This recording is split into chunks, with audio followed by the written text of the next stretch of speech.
என்று கூறியிருக்கிறார். மக்கள் நலனுக்காக விஜயின் சேவை தொடரும் என்றும் அவர் கூறியிருக்கிறார். விஜயை ஆட்சியில் அமர வைக்கின்ற பணியில் தாங்கள் தொடர்ந்து ஈடுபடப் போவதாகவும் செங்கோட்டையன் பேசியிருக்கிறார்.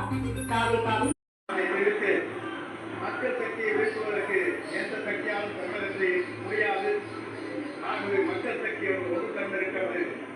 ஆகவே வெற்றி என்ற நிலையில் அவருடைய பயணம் மேலும் மேலும் மக்களுக்காக, மக்களுடைய சேவைக்காக ₹1,000 இன்றைக்கு ₹500 ஆண்டிற்கு வருவாய் வந்தாலும் கூட அதை தூக்கி எறிந்துவிட்டு மக்கள் சேவை செய்வதற்காக துணியாட்சியை தமிழகத்தை கொண்டு வருவதற்கு துணிந்து இந்த இயக்கத்தை இன்றைக்கு உருவாக்கி இருக்கிறார்கள்.